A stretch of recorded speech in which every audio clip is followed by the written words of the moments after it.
विश्वानि देव सवितर्दुरितानि पराशुव यद्भद्रं तन्न आशुव। ओम शांति शांति शांति। ओम श्री परमात्मने नमः। ओम श्री गुरुभ्यो नमः। ओम सर्वेभ्यो नमः। ओम। वैदिक संस्कृति। वैदिक संस्कृति के इस क्रम में ये जो हमने अध्याय क्रम प्रारंभ किया हुआ है अपनी वैदिक दिनचर्या को लेकर के, जिसको ब्रह्मयज्ञ कहते हैं, संध्या कहते हैं, जब दो काल आपस में मिल रहे होते हैं, रात्रि बेला जा रही होती है और प्रातः काल आ रही होती है। ऐसे ही शाम के समय जब दिन का प्रकाश धीरे धीरे मंद होता है और रात्रि बेला आती है, उषा काल, हल्का हल्का प्रकाश, जिसको आप भगवा कलर के नाम से जानते हैं, भगवा रंग। तो जब आकाश की स्थिति थोड़ी भगवा हो जाए, ऐसे प्रातः काल भी होती है और सायंकाल भी होती है, और शायद इसीलिए सन्यासियों का कलर भी क्या है, भगवा कलर है। जो सम रहते हैं, जो दोनों कालों में, सभी परिस्थितियों में, सुख दुख में जो सम रहने वाला काल है, ऐसी स्थिति, चूंकि समत्वम योग उच्यते, प्रत्येक परिस्थिति में प्रतिक्षण हमें सम ही रहना चाहिए, उपलक्षण से एक बात बताई जा रही है। जिसको ब्रह्मयज्ञ कहते हैं, उसमें हम स्वाध्याय कर रहे हैं उपस्थान मंत्र। उपसमीप बैठना, परमात्मा के स्थान, हमारा स्थान परम पिता परमात्मा के उस सर्वोच्च शक्ति के, उस परम शक्ति के, दिव्य चेतना के उच्चतम शिखर के, जो गुरुजनों का भी गुरु है, उस सर्वोत्पादक सर्वज्ञ सर्वांतर्यामी उस परम पिता परमात्मा की गोद में बैठे, उसके नजदीक बैठे। जैसे एक बच्चा अपनी माँ के नजदीक बैठे तो कहाँ बैठेगा, उसकी गोद में जाके बैठ जाएगा। तो ऐसे उपस्थान मंत्र ऐसे हैं। पूरे दिन अपने कार्यों में व्यस्त रहते हैं, कुछ समय, जैसे बच्चा खेलता है, विद्यालय जाता है, अपना कार्य करता है, खेलता है, फिर शाम को आकर के अपने कार्य से निवृत्त होकर के माँ की गोद में आकर बैठता है, बड़ा आनंद आता है उसको। आप सबके भी अपने अपने अनुभव रहे होंगे जब छोटे बच्चे होते हैं।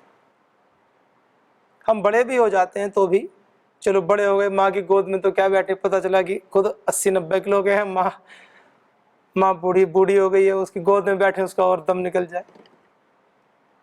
लेकिन गोद में सर रख करके सो सकते हैं, जितना भी समय मिले, 5 मिनट 10 मिनट, जैसे भी।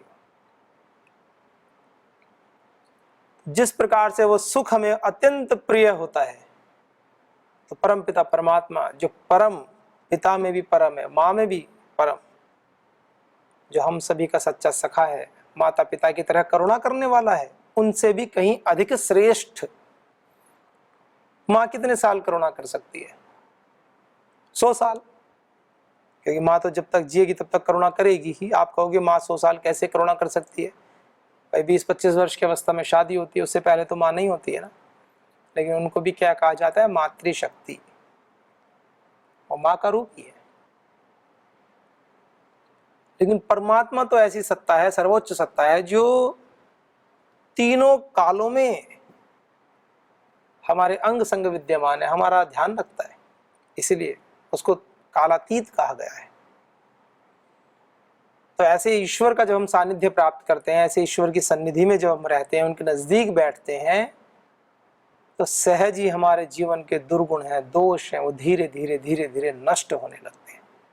संध्या का लाभ क्या है? कुछ व्यक्ति कहते हैं संध्या से क्या लाभ है? सच बात है, जो इस भाव से नहीं बैठता है, जो ईश्वर के नजदीक बैठ ही नहीं रहा है, उपस्थान मंत्र वेदों में कहा है कि उसके नजदीक बैठो, तो बैठ रहे हैं, जबरदस्ती बैठ रहे हैं, प्रेशर में है, माँ हाथ पकड़ के जबरदस्ती बच्चे को पास बैठा रही है, बच्चा बैठना नहीं चाहता है, क्या लाभ होगा? कोई लाभ नहीं। फिर वो लोग कहते हैं कि संध्या करने से क्या लाभ? सच में ऐसे लोगों को कोई लाभ नहीं होता है। बैठने का अपना एक लाभ, एक अलग बात है कि वो धीरे धीरे चलो अच्छे कार्य में बैठ रहे हैं तो कभी ना कभी तो मति सुधरेगी। संगति का भी असर होता है, तो सब लोग में सुनते ही हैं, जानते ही हैं। अच्छी संगति में रहेंगे तो कभी ना कभी तो बुद्धि आएगी, बुरी संगति में रहेंगे तो अच्छी बुद्धि भी दूषित हो जाएगी और वो भी कुंठित हो जाएगी, नरक को प्राप्त होगी। तो वेद क्या कहते हैं कि हमारी सामर्थ्य जो भी है एक अलग बात है। आप पढ़ाई में कितने अच्छे हैं, आपकी बुद्धि कितनी तीव्र है, आपकी स्मरण शक्ति कितनी तीव्र है, एक अलग पक्ष है। आप ईश्वर के पास कितना बैठते हैं, भगवान के नजदीक कितना है आप। कुछ बच्चे होते हैं पढ़ाई में बहुत इंटेलिजेंट होते हैं, लेकिन परिवार से कट जाते हैं, दूर हो जाते हैं। और एक बच्चा होता है पास में भी रहता है, पढ़ाई लिखाई में थोड़ा कम भी हो, लेकिन माता पिता का अत्यंत दुलारा होता है, सेवा करता है। यहाँ कोई बुद्धि की न्यूनता की बात नहीं कर रहा हूं कि जो पढ़े लिखे होते हैं वो माता पिता की सेवा नहीं करते। अपवाद में एक बात बताई जा रही है कि ये विषय केवल बुद्धि के ऊपर केंद्रित रहने का नहीं है, ईश्वर के नजदीक जाने का विषय है। भावना, श्रद्धा, प्रेम, निष्ठा, ये तत्व हैं, बड़े तत्व हैं इस समष्टि के। तो जो उपस्थान मंत्र हम स्वाध्याय क्रम में पढ़ रहे हैं, ओम उद्वयम तमसस्परि स्वः पश्यन्त उत्तरम देवम देवत्रा सूर्यम अगन्म ज्योतिरुत्तम। जो परम ज्योति है, उत्तम ज्योति है, वो जो परम पिता परमात्मा है, उसके नजदीक हम जाएं, उनको प्राप्त करें इस भाव से। और क्या कह रहे हैं? उदुत्यम जात वेद सम देवम वहंति केतवः दृशे विश्वाय सूर्य। उदुत्यम जात वेद सम, जो वेदों को उत्पन्न करने वाला है, ऐसा परमपिता परमात्मा। केतवा, झंडे, दृश्य विश्वाय सूर्यम, दृश्य विश्वाय, संपूर्ण विश्व को, संपूर्ण चराचर जगत को दिखाने के लिए सूर्य की भांति जो अत्यंत जाजुल्यमान है, देदीप्यमान है। ये संकेत है। सूर्य, चंद्र, तारे, पृथ्वी, नदियां किस बात का संकेत करते हैं? केतवः, केतु की तरह, झंडे की तरह, ध्वजा की तरह है। ये संकेत है उस परमपिता परमात्मा की सत्ता की। जैसे कोई व्यक्ति कोई नौकरी करता है, हाथ में बंदूक लेकर के चलता है, तो कहीं पर आपको उसकी बंदूक रखी मिल जाए, या कहीं आप पेट्रोलिंग पर गाड़ी जाती है, पेट्रोलिंग कार होती है, पुलिस वाले रात को राउंड लगाते हैं, तो जहां पर कोई कार्यक्रम ऐसा होता है कि वहां खतरा होता है, क्या लूटपाट हो सकती है, कोई सुनसान जगह है, तो वो क्या करते हैं? वो वहां अपनी गाड़ी खड़ी कर देते हैं ले जाकर के, भले ही पुलिस वाले वहां पर ना हो, वो अपनी गाड़ी खड़ी कर देते हैं। फिर उससे क्या होता है?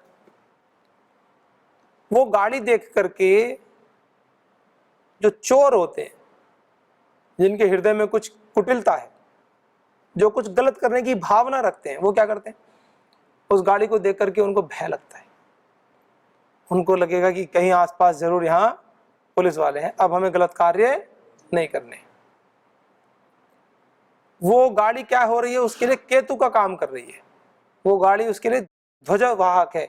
वो गाड़ी ये बता रही है उस गलत व्यक्ति को भी कि ये यहाँ पुलिस है। एक उपलक्षण में एक बात बताई, और अच्छे व्यक्ति का मनोबल बढ़ा रही है। गाड़ी तो एक है, गाड़ी तो एक है, बुरे व्यक्ति का तो मनोबल घटा रही है कि तू गलत काम कर रहा है, पुलिस पकड़ कर ले जाएगी आपको।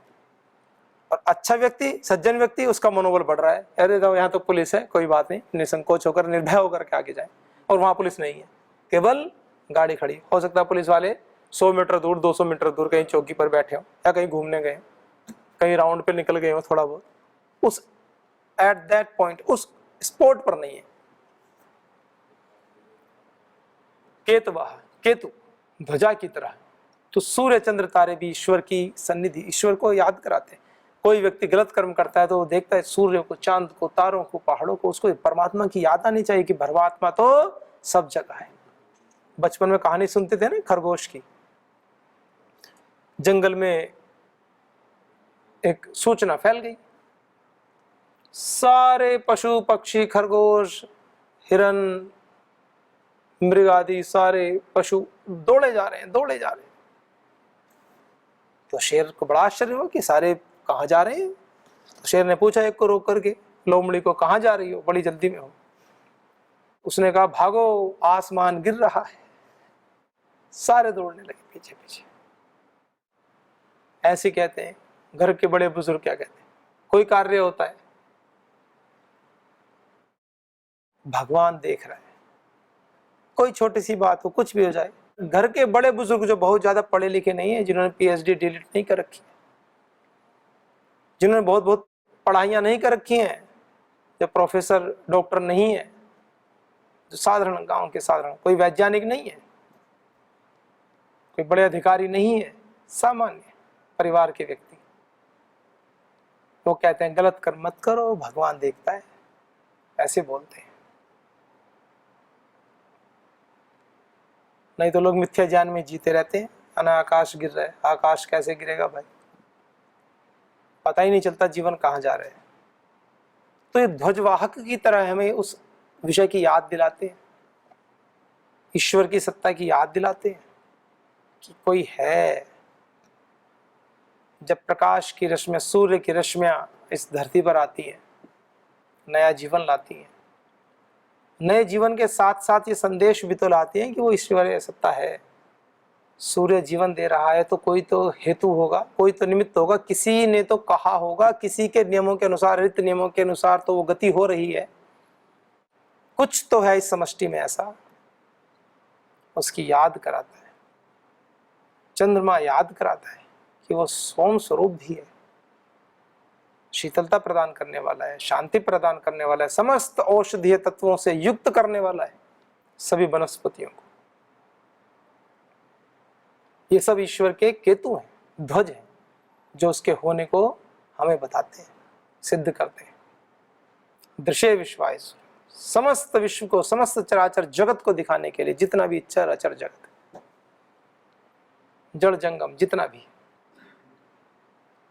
तो जब परमात्मा की इस प्रकार से हम सदैव स्तुति करते हैं तो निश्चित ही क्या कहते हैं, इन बाह्य चक्षुओं से वह दृष्टि में न आया। साधना में बैठते हैं, ईश्वर के साक्षात्कार के लिए प्रयत्न करते हैं, क्योंकि परमात्मा ऐसा विषय तो है नहीं, जैसे हम आपको देख रहे हैं ऐसे भगवान जी तो दिखते नहीं है। तो इसलिए क्या कहा, केतु ध्वजवाहक, जैसे उस गाड़ी को देख करके उन पुलिस वालों के होने का अनुमान होता है, और वो सत्य अनुमान है, असत्य अनुमान नहीं है।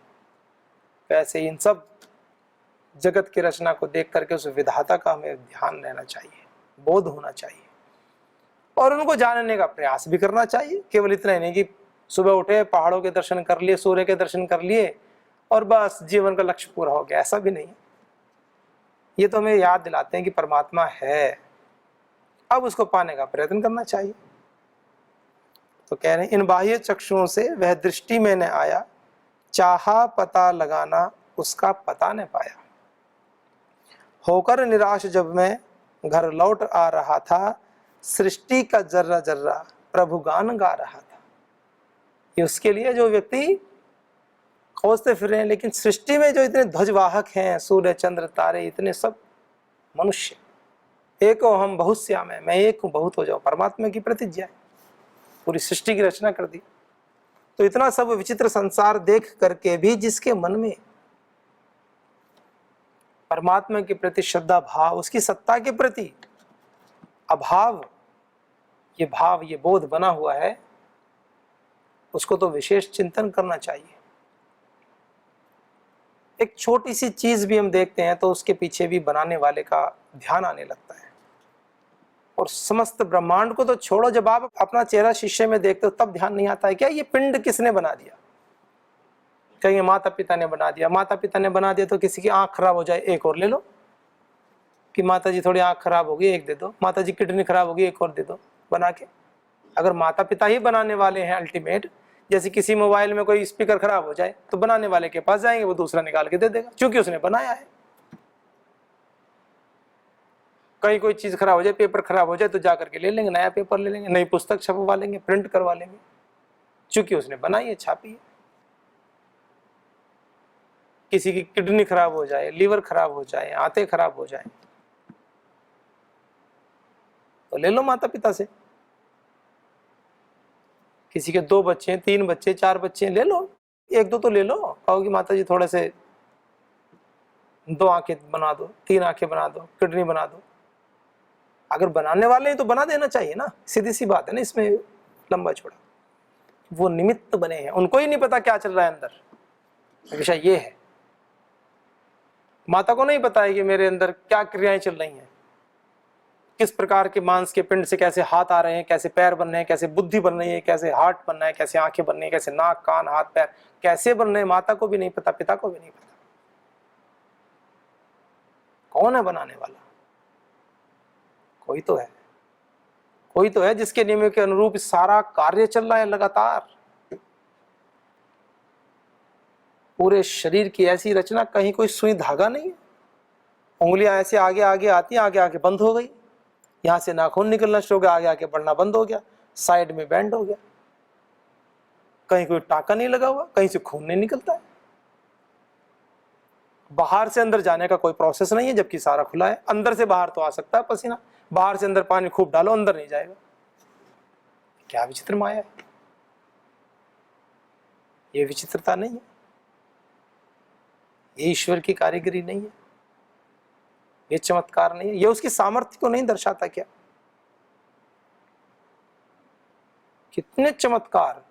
कोई व्यक्ति थोड़ा सा ऐसे इधर उधर की बातें करके कहेगा चमत्कार है। मैं बोल रहा हूं, वाणी विशेष स्थलों पर टकरा रही है और शब्द की उत्पत्ति हो रही है, ये चमत्कार नहीं? मैं जो कहना चाहता हूं अपने भावों को आप तक प्रेषित कर पा रहा हूं, क्या ये चमत्कार नहीं है? और आप उन भावों को ग्रहण कर पा रहे हो, क्या ये चमत्कार नहीं है? हम भावों का संप्रेषण वाणी के माध्यम से कर पा रहे हैं, कितना सुंदर विज्ञान है!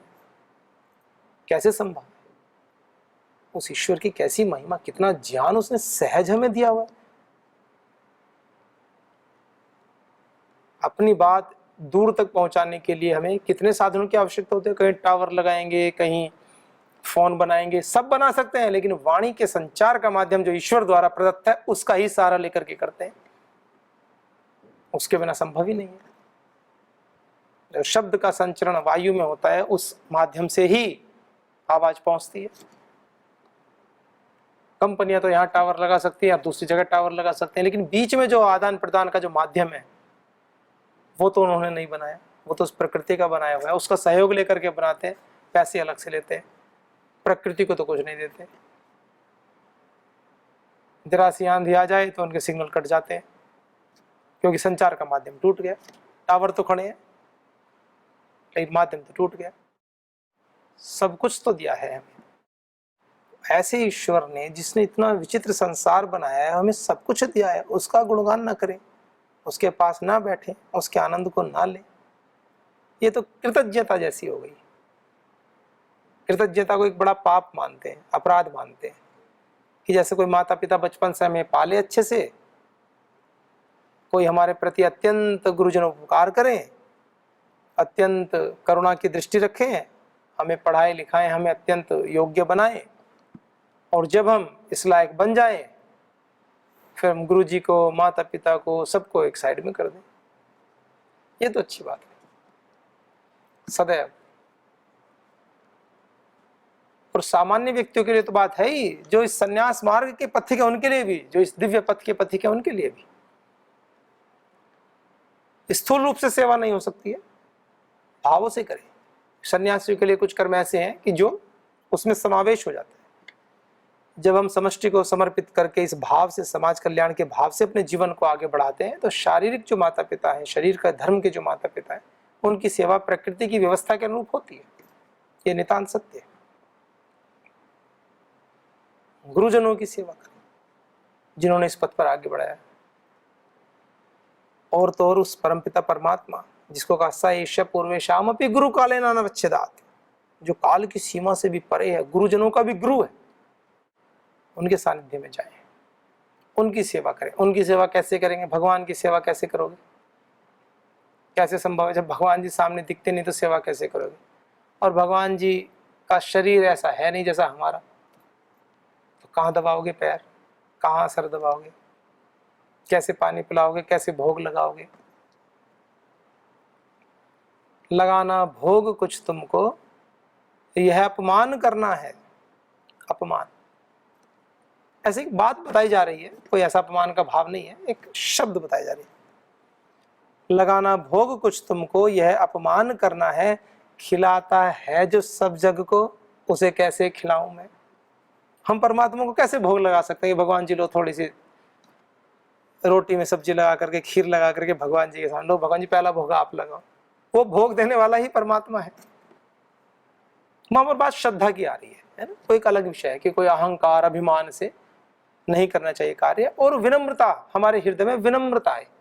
कोई भोग लगाने को मना नहीं कर रहे हैं, ऐसा नहीं कि नहीं करना चाहिए, ठीक है। हमारी श्रद्धा के भाव है, हम पहला टुकड़ा निकाल कर ईश्वर के नाम से निकालते हैं, भगवान के नाम से, ताकि कृतज्ञता का भाव हमारे अंदर आए। गाय को खिलाते हैं, चींटियों के लिए, अन्य पशुओं को दे देते हैं, एक अच्छा भाव है वो। और ईश्वर की महिमा के विषय में जब वर्णन कर रहे हैं तो तब कहते हैं, तुम्हारी ज्योति से रोशन है सूरज चांद और तारे, महा अंधेर है कैसे तुम्हें दीपक दिखाऊं। भगवान जी के सामने दीपक जला के देते भगवान जी, भगवान जी के दीपक तो जले पड़े हैं कब से। उनका दीपक ना जले, 2 दिन बुझ जाए तो पूरी दुनिया में हाहाकार मच जाए। ये सूर्य चंद्र तारे भगवान जी के दीपक ही हैं। तो इससे दीपक जलाने के लिए मना नहीं कर रहे हैं, दीप प्रज्वलन के लिए मना नहीं कर रहे हैं कि आप दीपक न जलाओ, जलाओ, लेकिन मन में ये भाव रखो जिसके लिए जला रहे हो उसको आवश्यकता नहीं है आपके दीपक की, आपके अंतःकरण की शुद्धि के लिए आवश्यकता है, आपके हृदय की मलिनता के लिए, अपने विकारों को दूर करने के लिए, उसमें निर्मलता, पवित्रता, शुचिता लाने के लिए आवश्यकता है। ऐसे भुजाएं हैं न गर्दन है, न सीना है, न पेशानी, तुम हो निर्लेप नारायण, कहाँ चंदन लगाऊं मैं। भगवान जी का टीका लगाएंगे, चंदन लगाएंगे, कहेंगे भगवान जी को, भगवान जी के लगा रहे हैं। भुजाएं हैं न गर्दन है, न सीना है, न पेशन, कोई नस नाड़ी कुछ है ही नहीं शरीर, क्योंकि वो तो निराकार है, निर्विकार है। तो लगाने का निषेध नहीं है, आप लगाओ, कोई बात नहीं है। ईश्वर की महत्ता को बता रहे हैं, वो कैसा है और हम क्या हैं। तो ऐसा ईश्वर जिसने सब कुछ हमें दिया है, क्या उसके लिए कुछ समय उसके पास नहीं बैठ सकते श्रद्धा भाव से? और आज बैठो या ना बैठो, बैठना जरूर पड़ेगा। परिस्थितियां ऐसे पटकती हैं ला करके, लहूलुहान कर देती है, दुखों का सागर टूट पड़ता है, ना चाहते हुए व्यक्ति भगवान की शरण में आता है। तो दुख में आने से अच्छा सुख में याद कर लो। दुख में सुमिरन सब करे, सुख में करे न कोई, और जो सुख में सिमरन करे तो दुख काहे को होए। संसार में ज्ञान सब समाहित है, अल्टीमेट भरा पड़ा है, बात है आचरण में लाने की, हृदय की प्यास जगाने की। बिना प्यास के पानी मिले तो आनंद नहीं, प्यास जगाओ। इसलिए शास्त्रों में जिज्ञासा को प्रधान कहा कि जिज्ञासा तो करो, ईश्वर के विषय में खोज करो, खोजो। कहाँ खोजें? अपने कार्य करते करते, अपने कर्तव्यों का अनुष्ठान करते करते, करते करते खोजो। कुछ देर शांत बैठ करके खोजो। ब्रह्मयज्ञ करते हैं, एक एक शब्द का, एक एक मंत्र का ठीक ठीक अर्थ का बोध करते हुए, मंत्र उच्चारण करते हुए खोजो। भाव से बैठकर आंखों से आंसू तो बहाओ, प्रेम से, करुणा से कुछ तो करो। कैसे मिलेंगे, क्यों आएंगे वो, जब तक हृदय में भाव नहीं होंगे। और भगवान सर्वोच्च सत्ता है और अत्यंत विनम्र है, लेकिन बुलाना तो पड़ेगा, तभी आएंगे। और आएंगे भी कहाँ, हैं अंतःकरण में विराजमान। अज्ञान के अंधकार को ही हटाना है, अज्ञान को ही दूर करना है, आंसुओं से भगवान को नहीं पिघलाना, अज्ञान के पर्दे को हटाना है। वो तो हैं, वो तो मदद और करेंगे। एक तरफ से आप साफ करना, पीछे से भगवान जी साफ करेंगे। पर जब तक आप साफ नहीं करेंगे तो भगवान जी पीछे से साफ नहीं करेंगे। आप एक बार रगड़ोगे हृदय के जो मल है, जो विकार है, भगवान जी पीछे से 1000 बार रगड़ेंगे, साफ करेंगे। तो आइए इस प्रकार से अपने हृदय को पवित्र करें, अपने हृदय को अच्छा बनाएं, शुभ संकल्पों में जिएं और ईश्वर के असीम आनंद को अनुभव करें, उसके पास बैठें। ओम शांति शांति शांति। ओम श्री परमात्मने नमः। ओम श्री गुरुभ्यो नमः। ओम सर्वेभ्यो नमः।